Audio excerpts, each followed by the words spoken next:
Hello students, कैसे हैं आप। आज के लिए आपका टॉपिक है lines and angles, class ninth का चैप्टर 6।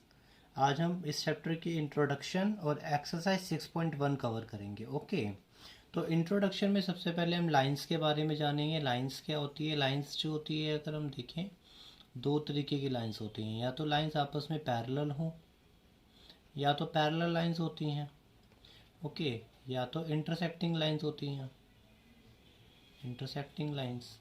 ओके, पैरेलल लाइंस तो पता ही है। पैरेलल लाइंस क्या होती है, जो लाइंस आपस में मीट नहीं करती, जैसे रेलवे ट्रैक्स हो गए। ओके, जो लाइंस आपस में कभी मीट नहीं करे, या फिर कह सकते हैं जो इनफाइनाइट पे मीट करे, ठीक है, वो पैरेलल लाइंस होती है। इंटरसेक्टिंग लाइंस होती हैं जो लाइंस आगे जाके मीट करे, जैसे कि मान लो ये लाइंस आपस में मीट कर रही है, या फिर मान लो एक ये लाइन है और एक ये लाइन है, अगर हम इसको एक्सटेंड करते हैं तो ये आगे जाके मीट कर जाती है, ठीक है, तो ये इंटरसेक्टिंग लाइंस कहलाती है।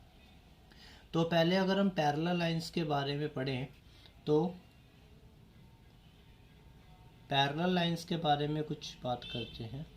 पैरेलल लाइंस में फॉर एग्जांपल मान लो एक लाइन है ए बी और एक लाइन है सी डी। ये आपस में पैरेलल है और एक लाइन इसको क्या कर रही है, काट रही है। जो दो लाइंस को काटती है, जो दो पैरेलल लाइंस को काटती है, उस लाइन को हम बोलते हैं ट्रांसवर्सल। ओके, तो अब इसमें देखेंगे, अगर इधर एंगल्स फॉर्मेशन हो रही है तो इसमें इंटीरियर एंगल्स बन रहे हैं 4, और 4 बन रहे हैं एक्सटीरियर एंगल्स। ओके, एंगल 1 2 3 4 5 6 7 8, ठीक है। तो ये 4 इंटीरियर एंगल्स हैं और 4 एक्सटीरियर एंगल्स हैं। तो एंगल 1, एंगल 2, एंगल 7 और एंगल 8 ये इंटीरियर एंगल्स हैं, क्योंकि ये एक्सटीरियर एंगल्स हैं, ये बाहर को आ रहे हैं। और एंगल 3, एंगल 4, एंगल 5 और एंगल 6 जो है ये इंटीरियर एंगल्स हैं, ठीक है। अब इसमें जब लाइंस पैरेलल होती है तो अल्टरनेट एंगल्स इक्वल होते हैं। व्हेन लाइंस आर पैरेलल,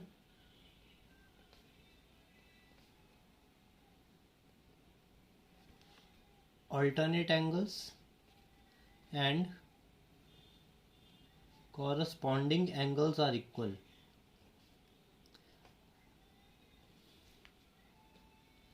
तो अब इस फिगर में ऑल्टरनेट एंगल्स कौन से बन रहे हैं, जो जेड बनाता है ना, जैसे कि मान लो कि ऐसे जेड बन रहा है, ये होते हैं ऑल्टरनेट एंगल्स। जेड उल्टा और सीधा कैसे भी हो सकता है, ठीक है, जेड ऐसे भी हो सकता है, ये भी ऑल्टरनेट एंगल्स होते हैं, ठीक है। ऑल्टरनेट इंटीरियर एंगल्स हैं ये, ठीक है, क्योंकि अंदर की तरफ है।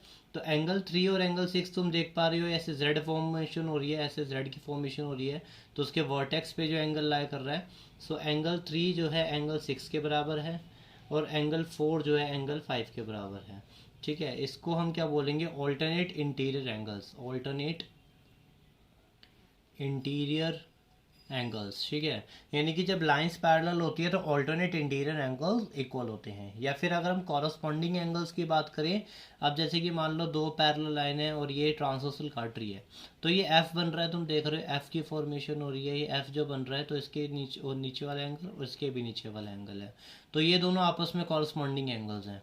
या फिर दोनों के अगर ऊपर वाले, अगर इसके ऊपर वाला है तो इस वाले पॉइंट के भी ऊपर वाला, तो ये भी कॉरस्पॉन्डिंग है। ऐसे दोनों साइड हो सकता है। मान लो इस साइड भी एफ बन रहा है ना, ये ऐसे भी एफ बन रहा है, तो अगर इसके नीचे वाला ले ले तो इसके भी नीचे वाला लेंगे, ठीक है। अगर इस साइड देख रहे हो तो इसके नीचे वाला ले रहे हो तो इसके भी नीचे वाला लेंगे, और अगर हम इसके ऊपर वाला ले रहे हो तो इसके ऊपर वाला। अब फिगर में देखना, अब एंगल 1 के कॉरस्पॉन्डिंग कौन सा है, जल्दी बताइए।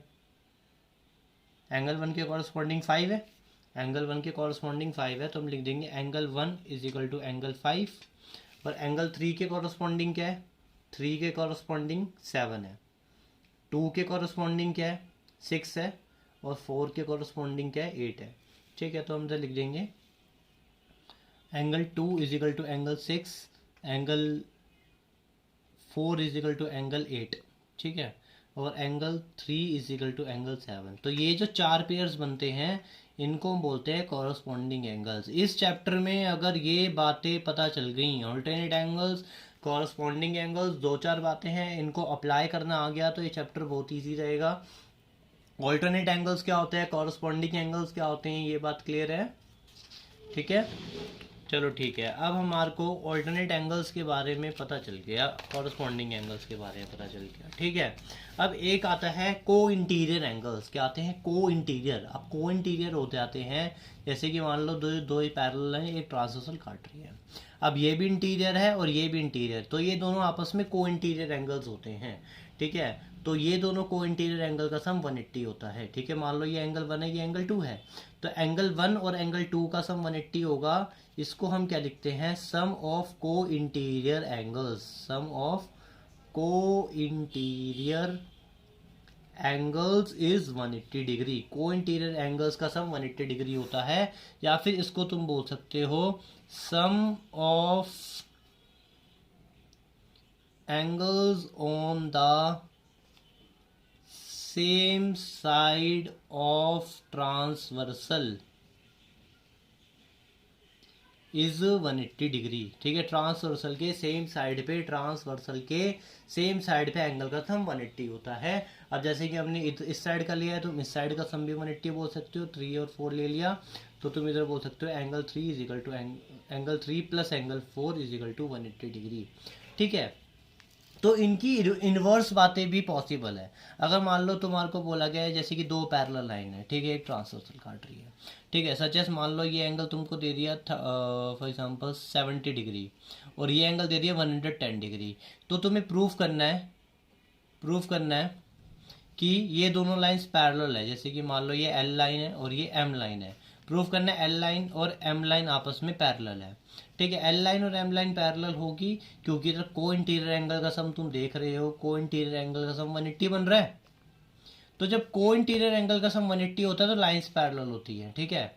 सो when the sum of co-interior angles is 180 degree then lines are parallel, okay. अगर लाइंस पैरेलल प्रूफ करने के लिए आ जाती है तो अगर को इंटीरियर एंगल का सम 180 होता है, या फिर अगर ऑल्टरनेट एंगल्स इक्वल होते हैं, या तो कॉरस्पॉन्डिंग एंगल्स इक्वल होती है तो लाइंस पैरेलल होती है।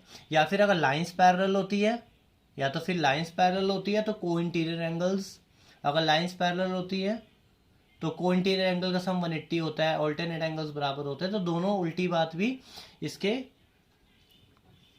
इक्वल होती है, ठीक है। ये तो हो गया हमारी लाइंस की बात, ठीक है, लाइंस की बात है। कोई अगर डाउट है तो आप वीडियो रिवर्स करके देख सकते हैं। फिर अगर फिर भी कोई डाउट होता है तो आप प्लीज़ मुझे कमेंट सेक्शन में लिख सकते हैं कि हमारे को इधर डाउट है, मैं आपके लिए वीडियो बना दूंगा, ओके।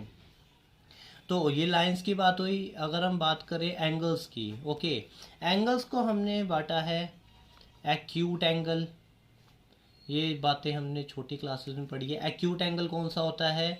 जो कि 90 डिग्री से लेस देन 90 डिग्री, जो कि 90 से छोटा होता है। जैसे कि मान लो ये एंगल एक्यूट एंगल है। ऑब्ट्यूस एंगल क्या होता है? ऑब्ट्यूस एंगल होता है मोर देन 90 डिग्री, जो कि 90 डिग्री से ज़्यादा होता है, ठीक है। इस तरीके से तुम देखते हो ये एंगल 90 डिग्री से ज़्यादा है। राइट एंगल क्या होता है? जो एंगल 90 डिग्री के बराबर होता है, इक्वल टू 90 डिग्री, जो कि 90 डिग्री ही होता है, उसको हम बोलते हैं राइट एंगल, ठीक है। जैसे कि तुम देख सकते हो ये राइट एंगल है। राइट एंगल के बाद बताते हैं स्ट्रेट एंगल। स्ट्रेट एंगल कौन सा होता है? जो कि इक्वल टू 180 डिग्री होता है, जो कि 180 डिग्री स्ट्रेट लाइन बनती है।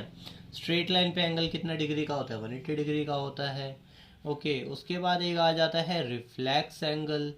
रिफ्लेक्स एंगल होता है जो एंगल लेस देन 360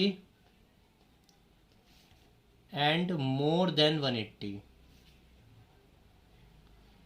360 से छोटा, 180 से बड़ा। जैसे कि मान लो कि ये एंगल है, इसका रिफ्लेक्स ये पूरा कहलाएगा, ठीक है। ये पूरा एंगल जो होगा रिफ्लेक्स कहलाएगा, ठीक है, इस तरीके से। छठा आ जाता है कंप्लीट एंगल। कंप्लीट एंगल कितने डिग्री का होता है? इक्वल टू 360 डिग्री, जो कि 360 डिग्री का होता है। जैसे कि मान लो एक ये है, ये पूरा जो एंगल होता है, पूरा जो कंप्लीट एंगल होता है वो तुम्हारा 360 डिग्री का होता है, ओके। अगर हम पेयर ऑफ एंगल्स की बात करें, पेयर ऑफ एंगल्स की बात करें, एक होते हैं कॉम्प्लीमेंट्री एंगल्स सारे मतलब कि इसको तुमने देख लिया ना, इस इंट्रोडक्शन को, चैप्टर 6 के सारे क्वेश्चन हो जाने हैं। सप्लीमेंट्री एंगल्स, कॉम्प्लीमेंट्री एंगल्स क्या होते हैं?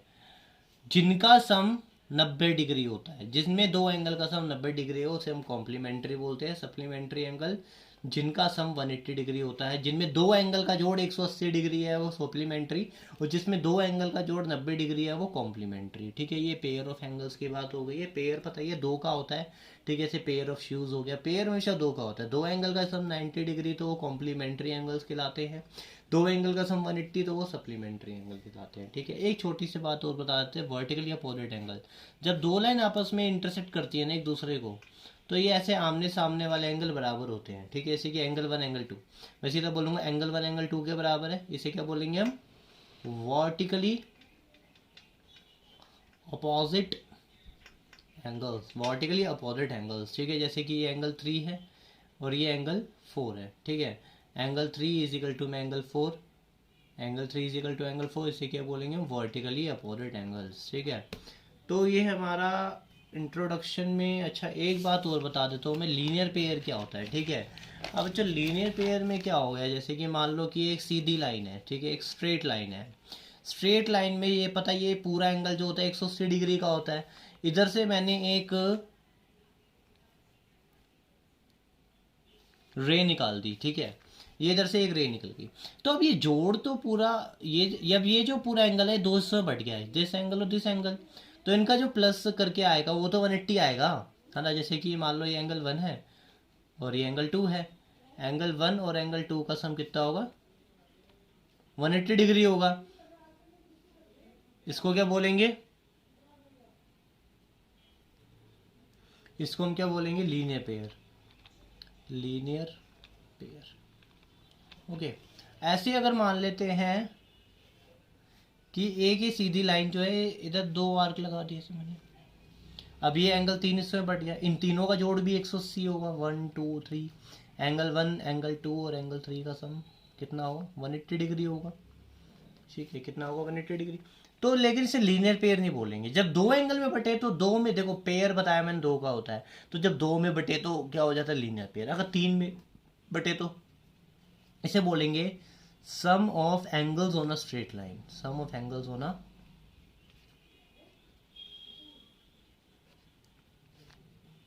Is 180 degree, straight line is 180 degree.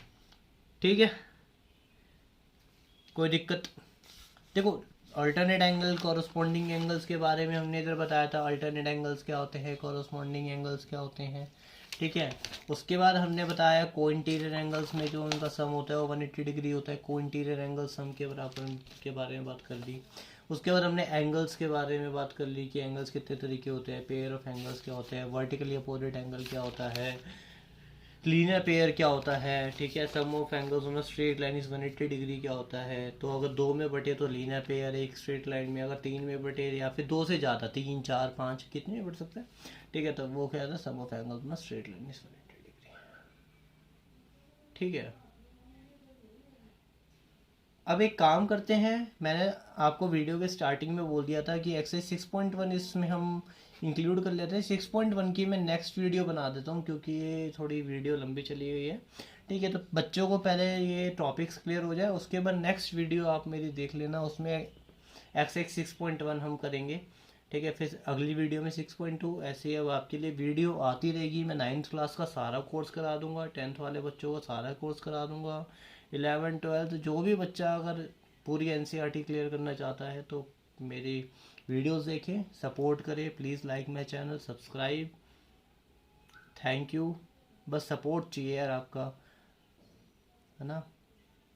Okay, thank you.